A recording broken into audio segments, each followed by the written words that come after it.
आवाज ठीक से नहीं आई। जय जोहार का नारा है, भारत देश हमारा है। जय जोहार का नारा है, भारत देश हमारा है। धन्यवाद। बडलिया ग्राम पंचायत की इस पावन धरा को नमन करता हूं। इस मंच पर भगवान बिरसा मुंडा की मूर्ति और बाबा साहब भीमराव अम्बेडकर की जो तस्वीर लगी है उसको नमन करता हूं। मंचासीन हमारे बांसवाड़ा डूंगरपुर के लोकसभा उम्मीदवार, लोकप्रिय नेता, लाडले समाज के हक अधिकार की बात करने वाले श्रीमान राजकुमार जी रोड, कांग्रेस से प्रधान रही ब्रह्मिष्ठा जी पटेल, समाज सेवी संतोष जी, मंजूबेन जी, हकरचंद जी, सरपंच साहब, विनोद भाई, दिनेश जी ब्लॉक अध्यक्ष जी, और हमारे बीसीसी प्रभारी रामलाल जी, डीसीसी प्रभारी दिलीप भाई, और गांव गांव गाड़ी गाड़ी से आने वाले मेरे युवा साथियों, माताओं बहनों, आप सबको मेरा क्रांतिकारी जोहार। आज मैं आप सबसे इस मौके पर यही कहना चाहता हूं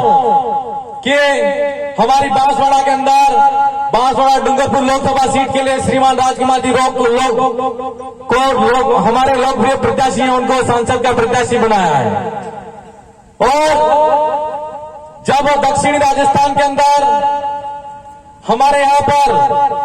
आदिवासियों की आवाज, और कोई आदिवासी है कि नहीं है यूं नहीं पहचान थी, उस समय राम प्रसाद जी और राजकुमार जब जयपुर के अंदर गए तो हमारी आदिवासियों की आवाज को वहां पर उठाया। आज हमारी बारी दिल्ली की है और हम ये चाहते हैं कि हमारा मध्य प्रदेश, गुजरात और राजस्थान, इन तीनों राज्यों में बटे हुए जो आदिवासी हैं उनको एक चादर पर लाने के लिए अलग से जो गोविंद गुरु का सपना था, उन्होंने जो यहाँ पर शब्द सभा के माध्यम से जागरण किया था, वो सिर्फ मेरे भाइयों अलग से भील प्रदेश और भील राज लाने के लिए किया था। उस सपने को साकार करना है तो हमको दिल्ली के लिए राजकुमार जी को भेजना पड़ेगा। मैं आप सबसे इस मौके पर यहाँ पर राजकुमार जी आए हैं तो बागीपुरा विधानसभा की जनता की तरफ से और तमाम युवा साथी, वडील दादा, माता बहनों की तरफ से यही आशा, उम्मीद और विश्वास करते हैं। उनको दो हाथ खड़े करके आश्वासन दीजिए कि आप निश्चिंत होकर दूसरे सभी विधानसभा के अंदर प्रचार करो, हम आपके साथ में खड़े हैं और हमारी आवाज दिल्ली तक समाज की आवाज जानी चाहिए। धन्यवाद। आज हमारे पास में एक और बात है कि आपने आज मंच में तक घनी बात थी गई, इनमें हम क्यों चाह रहा कि 40 साल तक शासन करने यहाँ पर किया और हमारे भोले भाले युवा साथी, वडील दादाओं को ये कहा गया कि आप यहाँ पर हमारे जनता का विकास किया और हरिदेव जोशी जब तक नहीं होता इस यहाँ के आदिवासी बंचल के अंदर ये नहरें नहीं होते, ले लहाते खेत नहीं होते। ये कहने वाला आदमी 30,000 करोड़ का घोटाला करके बीजेपी में जाता है और चोर आदमी को शरण देने वाली पार्टी भी चोर होती है। એટલે મારા ભાઈઓ, शोर शोरी ऊंची गड्ढा है, न हास्य नहीं दूतनी लड़ाई है। हम सबको सच्चे आदमी है, सच्चे समाज से के आदमी है और सच्चे सिपाही है, और सच्चे सिपाही को अब हमको वो झूठों के साथ में नहीं खड़ा होना है और हमारी जो सच्ची आवाज है और समाज के हक अधिकार की आवाज है उसको उठाना है। आज इस मौके पर यह कहना चाहते हैं आपसे कि हमारा जो लड़ाई है वो गोविंद गुरु का सपना, मामा बालेश्वर जी का सपना, उस सपने को साकार करने की लड़ाई है। क्यों कि आज तक हमारे समाज के साथ में उन्होंने गुलाम पार्टियों के नेताओं ने गुलामी करके हमारे वोटों को तो लिया, लेकिन जब हमारे हक अधिकार की बात आई विधानसभा और संसद के अंदर हमारी बात को नहीं उठाया। अब पुरजोर तरीके से हम सब लोगों को बता देना है और हमारी जो आवाज है वो जयपुर और लोकसभा के अंदर हमारी संसद में जो आवाज उठनी चाहिए और भील प्रदेश का जो नारा है वो बुलंद होना चाहिए, ऐसा आप विश्वास दिलाओ। मेरे युवा साथियों, आप सबको बहुत बड़ी खुशी की बात है कि आज हम सब ने, हो सकता है समय अभाव में, जब हमारे राजस्थान के अंदर विधानसभा चुनाव हो रहा था तो हम अब तक नहीं पहुंच पाए और कया पाई तक हमें नहीं पहुंच पाया। सही से क्या हमारी बातें समझी नहीं सचा, इन्हें कारण थे कि हमारे बीच में गुमराह लोगों ने गुमराह करके हम लोगों से वोट बटोरा।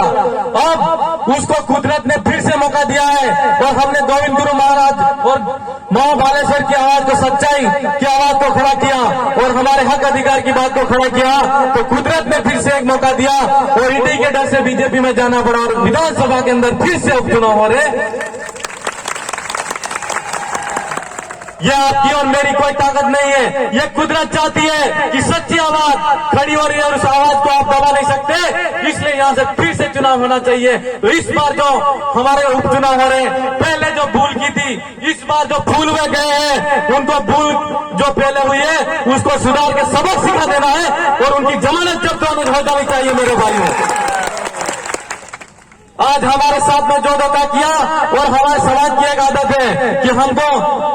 हमारे साथ में जिसने धोखा किया है उस धोखा देने वाले आदमी को हम कभी बर्दाश्त नहीं कर सकते और जो धोखा देने वाले हैं उनको बर्दाश्त नहीं करना है, उनको सबक सिखाना है। आज इस जाजम पर बैठे हुए युवा साथी हैं, वडील दादा है, माता बहन है, आज यहाँ से संकल्प लेके जाइए और 2 हाथ खड़े करके आश्वासन दीजिए कि यहाँ पर जाजम पर मोदी को अगर एक आदमी, खाली 5 आदमियों को मिला तो 5 आदमी हमारे 50 आदमियों को वोट में कन्वर्ट करेंगे और हमारी यहाँ से बागीधरा विधानसभा सीट है वो तो लीड में जानी चाहिए, लेकिन भारत देश के अंदर आदिवासी अंचल के अंदर यह आवाज है जो हमारा आदिवासी की आवाज है वो जानी चाहिए। आज हमारा आदिवासियों की आवाज इसलिए जानी जरूरी है कि हंसदेव जंगल काट दिया गया, उस जंगल के अंदर काटा तो हमारे कितने आदिवासी भाइयों को बेदखल किया, कोई पता नहीं मिला। मणिपुर के अंदर हमारी जो बहनें हैं उनको मार दिया गया और रोड पे नंगा घुमा गया, तो मोदी सरकार और मीडिया की आवाज वहां तक नहीं गई और ना ही वहां विधान संसद के अंदर हमारा आदिवासी की बात गई। हम ये पूछना चाहते हैं कि आदिवासी आदमी अगर नंगा घूमता है, उसकी औरत अगर बहन बेटी रोड पर नंगी घुमा कर उनको गोली मार दी जाती है, क्यों नहीं पूछता, क्यों नहीं बोलता? ये हमारा सवाल है आपसे और उसका जवाब